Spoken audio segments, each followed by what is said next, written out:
think this is about take 100, I'm sure. Um, Hello, if it looks a little bit different right now, it's because it's nighttime. I know I don't normally chat at night, but I just watched a thing about the coming food shortages, which I know we can't say definitely what's going to happen because the future is unknown, but there are some thoughts about this is what's going to happen next, and I do believe in it. They'll probably try and put it into the whole pandemic thing, but we know that it's not associated with that. This is all part of the whole control thing. Anyway, when I was little, my memories of places like communist Russia were people that stood in queues for hours and hours and hours in the hope of getting a loaf of bread, and and then sometimes people would get to the front of the queue and there would be nothing left. So it's interesting that I kind of it's an image that stuck with me, and I don't know that that was really happening. It could have been propaganda so that we would think, oh, those poor Russians, and thank goodness we're not them. I don't know. So we don't know what's real and what isn't anymore, do we? Even the news, we can't trust any of it, can we? So that's why I say supposed food shortages. We don't know, but what it feels like at the moment is that there is actually abundance, and that it is being purposely orchestrated to make it look like that there is no food. Either the foods will be destroyed en masse, fields and fields will be destroyed, or they will be allowed to go rotten, or they will be stored somewhere. Obviously, fresh food you can't store, but you know what I mean. There will be food stored in places, but not released to the public. There won't be the transportation available for some reason. And probably here in the UK, they'll also attach it into Brexit somehow. It's Brexit's fault. It's the pandemic's fault, and this is why there is no food. It's really interesting some of the things that because I'm the kind of person that I spend a lot of time alone, and I think a lot about things, and I just the weirdest things pop into my head, and I analyze the weirdest things. And I've had, I guess, an advantage of growing up between two cultures. So I spent my formative years in America. And when I left America, I was still a child.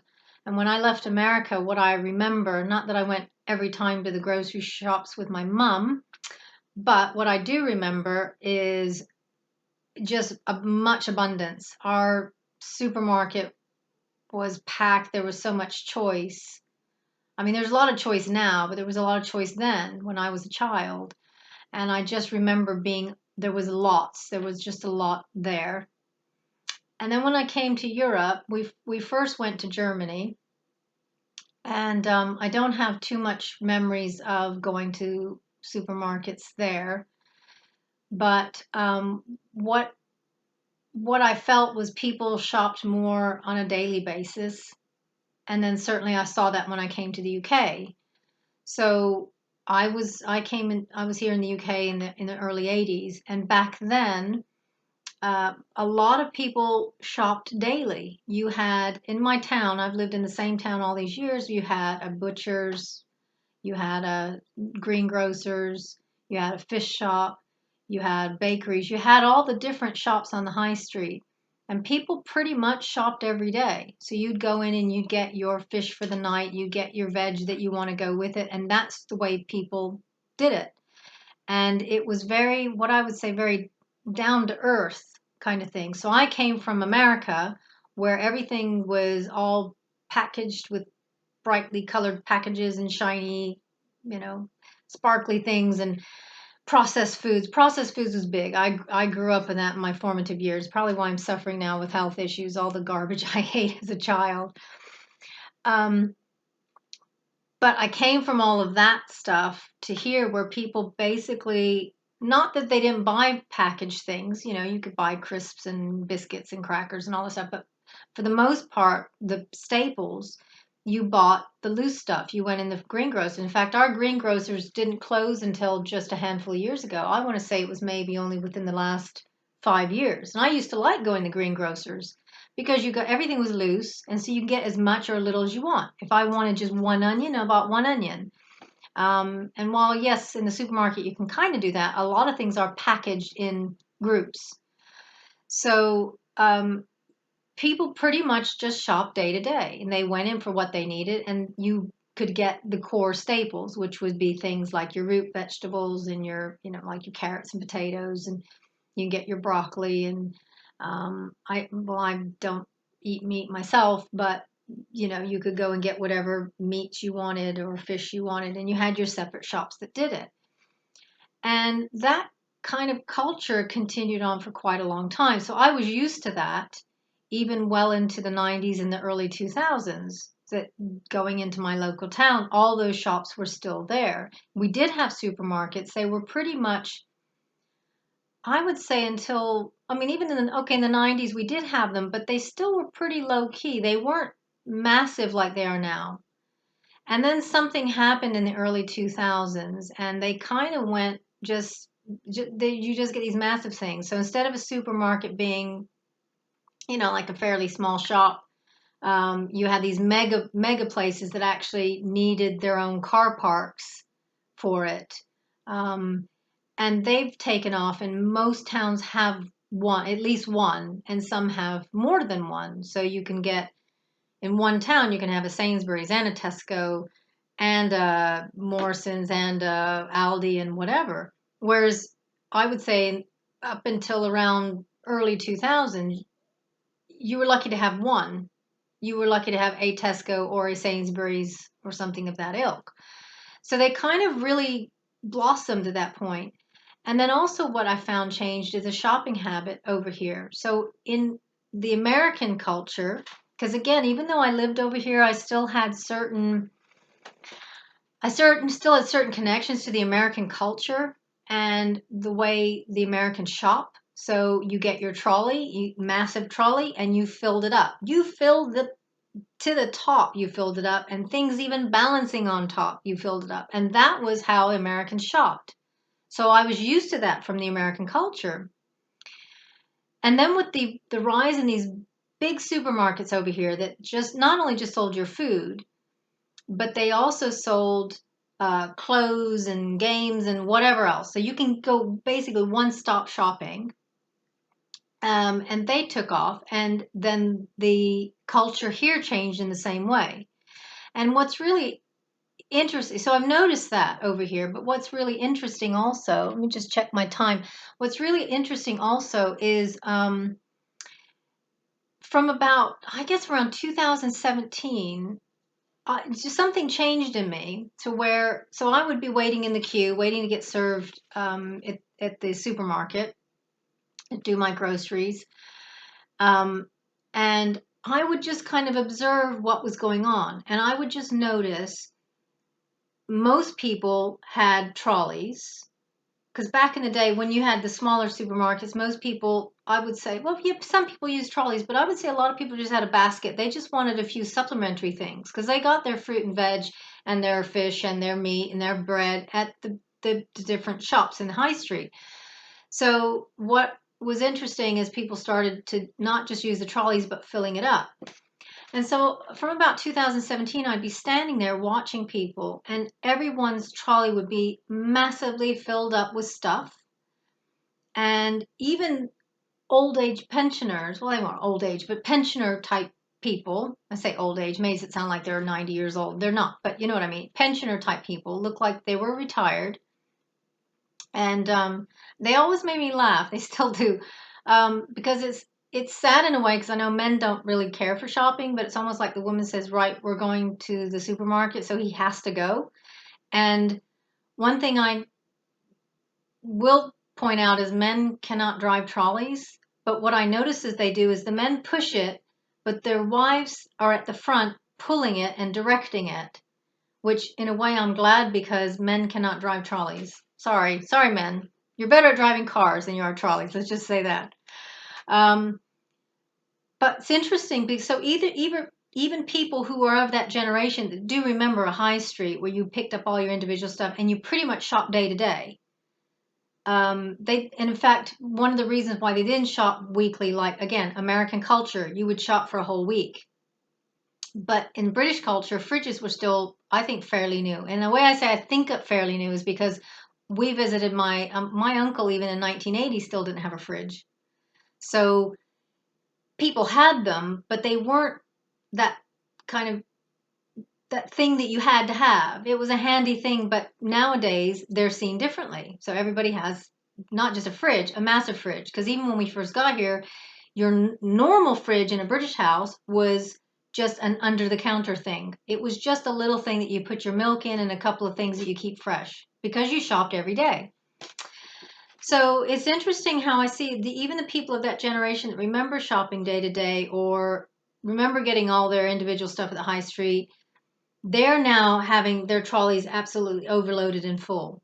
So we're now used to this culture, and it almost feels like we have been conditioned to accept that's the norm, so that when they pull the rug from under us and say there is no food, or there's only half of what you're used to, that we'll panic. And the thing is, we will, as humans, we panic. When we're frightened, we panic. And as much as people want to say that I'm doing this for you, they're not doing it for you. They're doing it for themselves. It's very selfish because they care about their own survival. Because when people are in fear and in survival mode, they don't tend to do things for other people. They tend to do things for themselves because that's the survival instinct, is to stay alive. And at the core of it, when we're incarnated here, because it is very dense, third density is very, very heavy, we more of our survival instinct kicks in. So what it's just interesting. And I would stand there watching people, and this, like I said, from about 2017, and I'd stand there watching people and watching how they fill up their trolleys and how busy it would be, and I would just think, it's just a lot of food. There's two people and they've got this overflowing trolley, and it's just amazing the amount of food that people buy.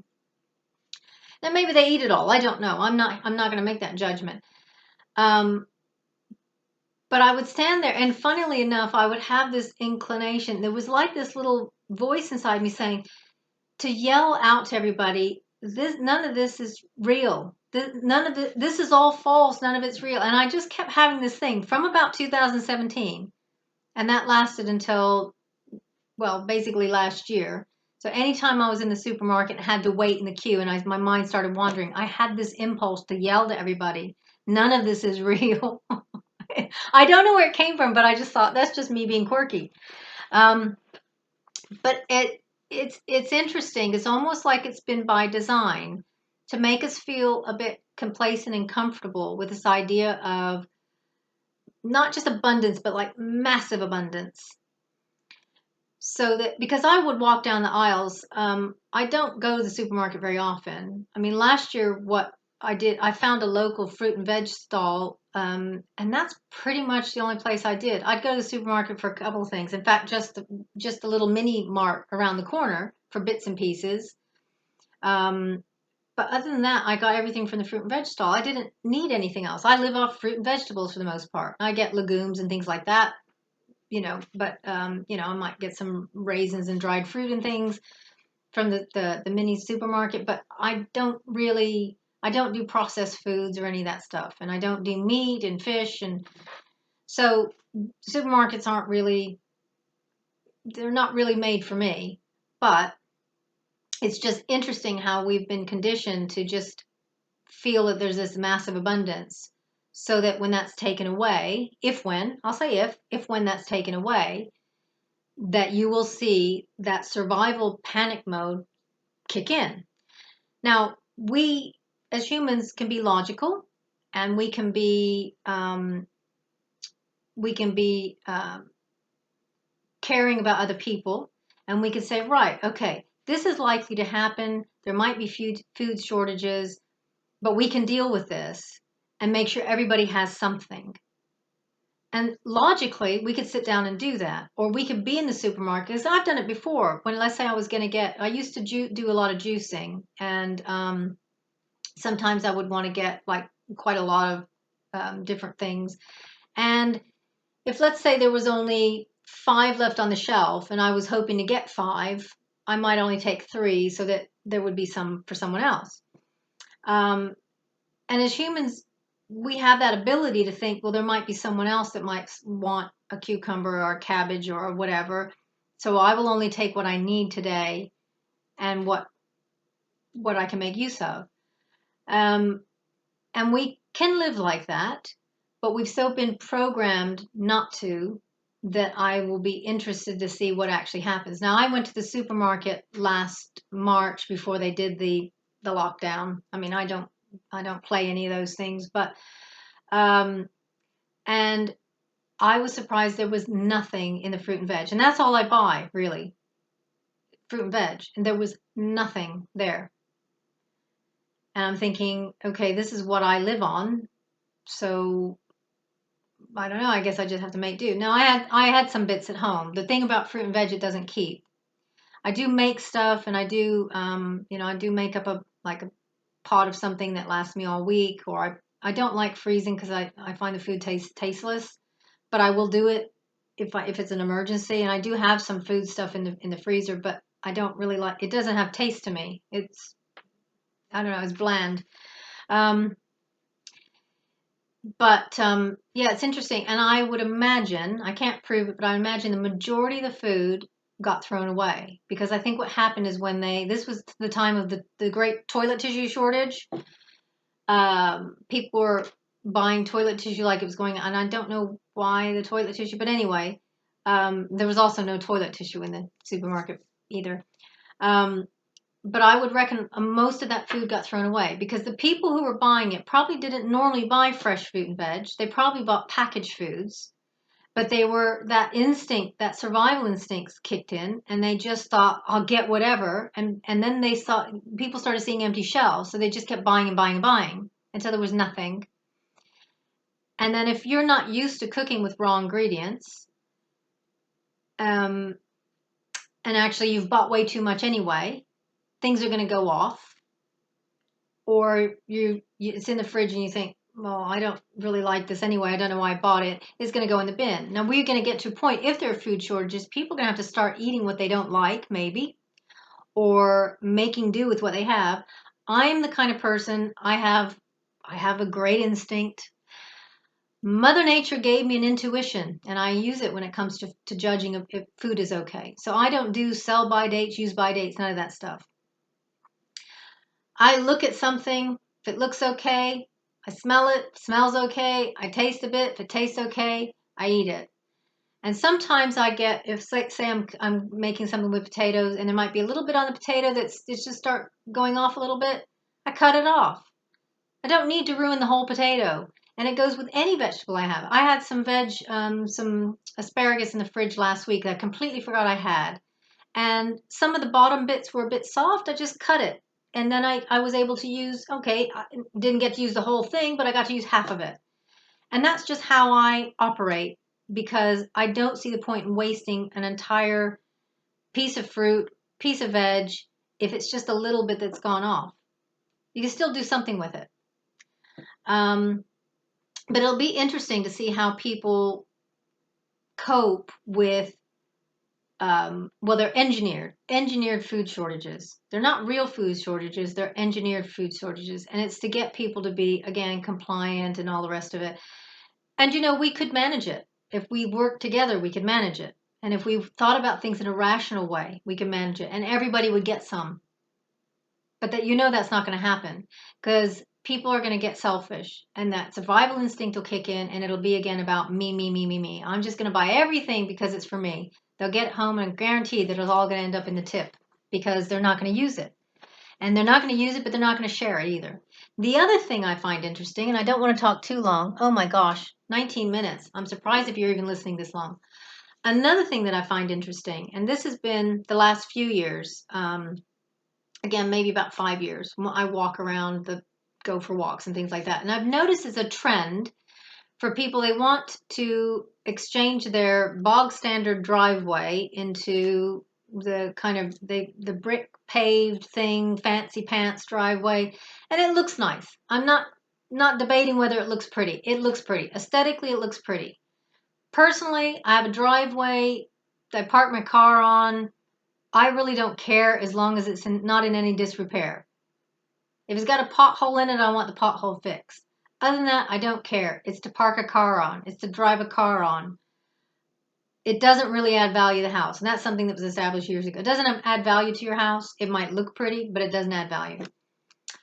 But people are not only getting it done with their drives, but they're actually paving over the whole of their front lawn so that there's nothing. And it's really sad because where I live, the gardens have pretty big frontages. The gardens are really decent sized by British standards, and new houses have pretty much nothing in the front of garden. You're lucky if you have a front garden at all in a new house. And some of these new builds, you probably have something in the back, but it's probably postage stamp size, really really tiny. But I'm lucky where I live. I got generous space in the front, as do all the houses around here. But what people are doing is paving the whole thing over so that because most families have more than, well, I don't know why most families have more than two cars. I don't understand that. So again, going back to my, a child of the 70s where we had one car when I was a kid. And then I'm trying to think how old I was. I was a teenager when we got two cars. It was my parents because they worked in different places. But now you see some houses have like 4 or 5 cars, and it could be maybe they have grown up kids still living with them. It may be that it's more than one family living in that house. I don't know. But so people are paving over everything so they have a big car park out front. And it looks actually, a lot of the areas around here is starting to look like an industrial estate to me, really, because it's just a house with a big paved over front and lots of cars. It looks like customer parking to me. I don't find it attractive. Now maybe they think aesthetically it looks good. I don't. I think it just looks industrial state. But the other thing I notice is a trend for is fake grass. So people are getting their entire back gardens transformed into fake grass. So they're taking out anything that's real and having this fake garbage put on. So they've got pavement all out front, fake grass in the back. So not only they're cutting themselves off the natural world, which we need to be connected to the natural world or we suffer. We don't see it because we're so full of ego. So we don't see that when we're depressed or full of anxiety or whatever other things. We've got eczema, we've got all whatever types of things, you name it. We don't see that it's because we're disconnected from the planet. And that's why it is. But we are purposely doing it. And not only are we disconnecting from Mother Nature by paving over everything, putting fake grass, but also we're not getting the wildlife in. So we don't get the bees and the butterflies and the birds and the hedgehogs and everything else. We want it, we've been programmed we want it aesthetically beautiful, but it's now very dead.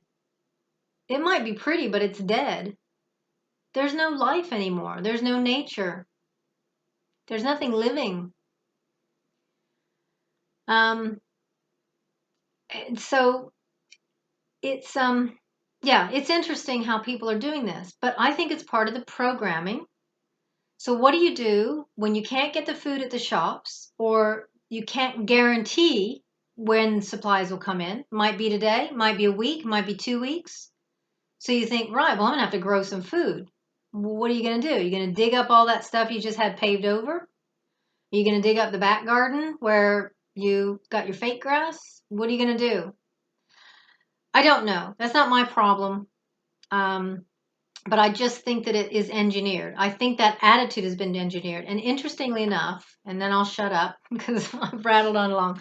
Interestingly enough, when I was at the beginning of this year, was it this year or last year? Beginning of last year, I think, when I was learning about getting more into astrology and learning about the age of Aquarius and the age of Pisces. So we are leaving or have left the age of Pisces and going into the age of Aquarius. And the age of Pisces talked about fake, everything fake. And you notice it when you see people who are celebrity. I don't care about celebrity, but you see it with people like celebrity. There's a lot of fakeness.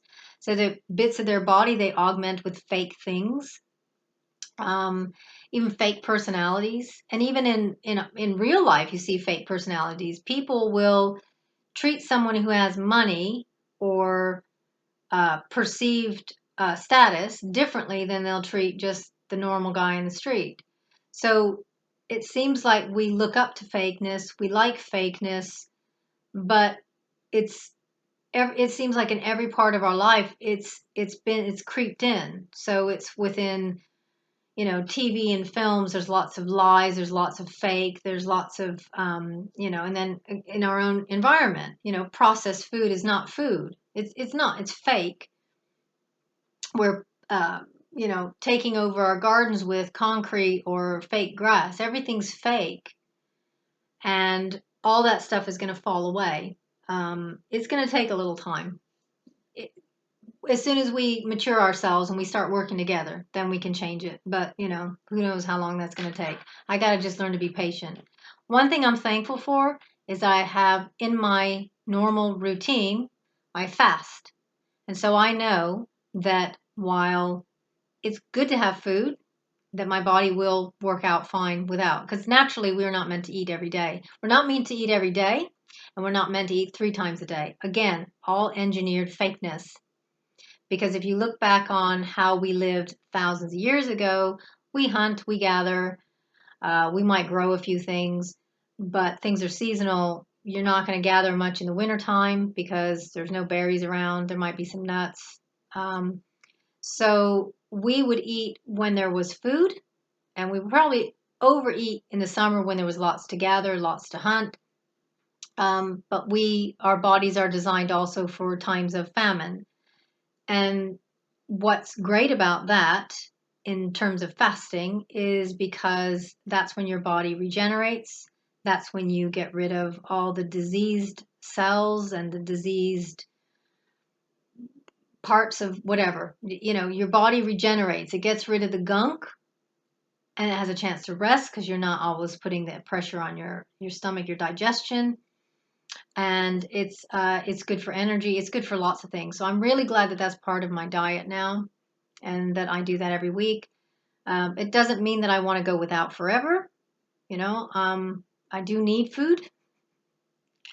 Um, and it's sad in a way because I think all the people that rely now on the junk food and the processed food, when all that stuff goes, they're going to be looking at what I eat, which is the fruit and the vegetables, and they're going to be buying that up. So, I got to figure it out. Well, I know I need to grow stuff, and yeah, that's a whole nother video.